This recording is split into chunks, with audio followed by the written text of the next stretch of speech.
Now, when I was 15 years old, I had a very important person in my life come to me and say, who's your hero? And I said, I don't know, I got to think about that. Give me a couple of weeks. I come back 2 weeks later. This person comes up and says, who's your hero? I said, I thought about it. You know who it is? I said, it's me in 10 years.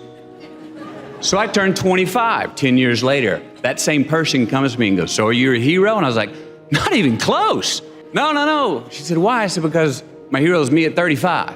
So you see, every day, every week, every month, and every year of my life, my hero is always 10 years away. I'm never going to be my hero. I'm not going to attain that. I know I'm not. And that's just fine with me because that keeps me with somebody to keep on chasing. So to any of us, whatever those things are, whatever it is we look up to, whatever it is we look forward to, and whoever it is we're chasing, to that I say amen. Don't half-ass it.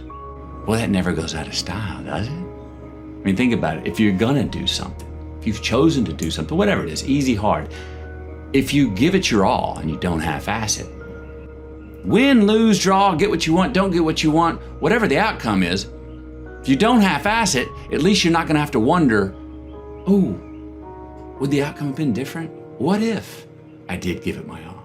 Wondering that is what keeps us up at night. Life is not easy. It is not. Don't try to make it that way. Life's not fair. It never was. It isn't now, and it won't ever be. Do not fall into the trap, the entitlement trap, of feeling like you're a victim. You are not. Get over it and get on with it. And yes, most things are more rewarding when you break a sweat to get them. You see, happiness demands a certain outcome. It is result reliant.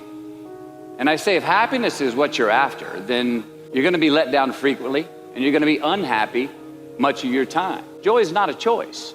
It's not a response to some result. It's a constant. Joy is the feeling that we have from doing what we are fashioned to do, no matter the outcome. So the question that we got to ask ourselves is what success is to us, what success is to you. Is it more money? That's fine. I got nothing against money. Maybe it's a healthy family. Maybe it's a happy marriage. Maybe it's to help others, to be famous, to be spiritually sound, to leave the world a little bit better place than you found it. Continue to ask yourself that question. Now, your answer may change over time, and that's fine. But do yourself this favor. Whatever your answer is, don't choose anything that will jeopardize your soul.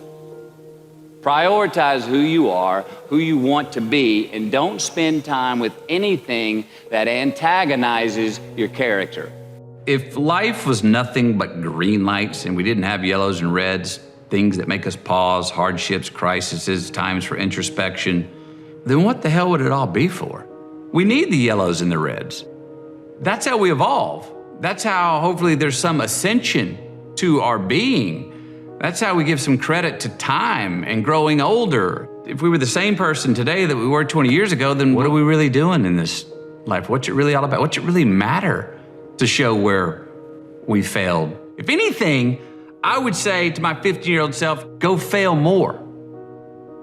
If anything, I would say to you, go fail more. Forget them. Those people on the sideline that are saying the thumbs down or calling you something or being snarky, they're on the sidelines for a reason. We're all destined to have to do the thing that we fear the most anyway, at some point. So give your obstacles credit, and you will, one, find the courage to overcome them, or you will, two, see more clearly that they're not really worth prevailing over. So be brave, have courage, and when you do, you get stronger, you get more aware, you get more respectful of yourself and that which you fear. Didn't you want to be a lawyer at one point? Was that part of your path? That's what I thought I was going to do in life. Then I remember my dad one day saying, he was in the oil business and it all went under in '82. And right around that time, he was like, I may need you to be a lawyer to take care of me. Anyway, I went to University of Texas, was headed towards, I wanted to be a criminal defense lawyer. And then it was around the beginning of my junior year where I just wasn't sleeping well with the idea of graduate, go 4 more years, law degree, get out at 28, make an imprint in society, and you're already 30. Right. I didn't want to miss my 20s really trying to practice whatever it was I wanted to do. And switched my path, went to film school. I think we get caught up so often in short-term gains and short-term return, choices that give us short-term return on our own investment, us.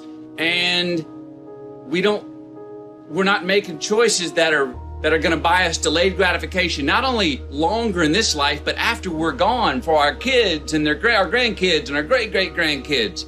It's all a process, is what I'm hearing from that, how I'm choosing to take that line. It's all a process. Enjoy the process. You do not ever get there. That's the point. That keeps it a game, because if you got there, the game's over.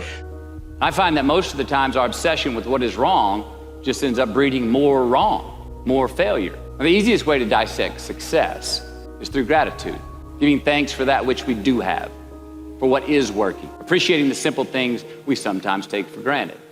We give thanks for these things, and that gratitude reciprocates, creating more to be thankful for. It's really simple, and it works. Now, I'm not saying be in denial of your failures. No, we can learn from them too, but only if we look at them constructively, as a means to reveal what we are good at, what we can get better at, what we do succeed at. I need some resistance. Yes. You know, and look, and I think there's very healthy ways to create resistance in our lives when we are on so-called easy street. Yeah. That maybe not challenging ourselves in the right way. You know, that we need to create resistance to overcome it, to feel most alive. But there's also foolish times to create resistance. And the fact of that is, things are going so well, you think that's how it's going to be for the rest of your life. No, trust me, the uphill's coming. The drama, the real drama's coming. Don't create any false drama in front of you right now, because you're kind of patronizing yourself. The real drama's going to come. Someone is going to get sick. You are going to get hurt. Something will happen in your life. The world will do unto you, or you'll do it unto yourself. So don't trip yourself running downhill and face plant and break your frickin' nose just because you needed some resistance running downhill. Unbelievable. All right, it's my least favorite word. I think we should wipe it out of the dictionary. Why? What's so unbelievable about tragedy, about triumph, about people that raise us up or let us down? It happens every single day. We shouldn't think that the most beautiful sunset or the greatest play or the greatest love of our life or the greatest moment of euphoria is unbelievable. Believe it. It's happening right in front of you, in you. We shouldn't feel like the greatest tragedy of death or earthquakes or natural disasters or loss is unbelievable. It's part of life too. Believe it. We see it happen every day. Awesome, horrible, incredible. I believe those. But unbelievable? Nah, it just happened. Believe it. To actually have true freedom, we have to be responsible, more responsible for certain things, for ourselves, who we are.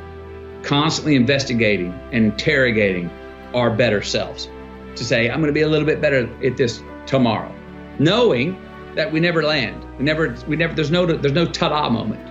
And that is one thing I think we all got to watch, because we all are so result oriented.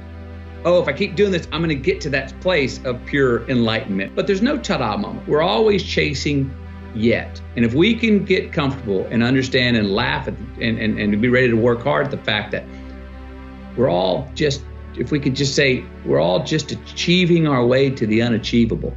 And that's as good as it gets.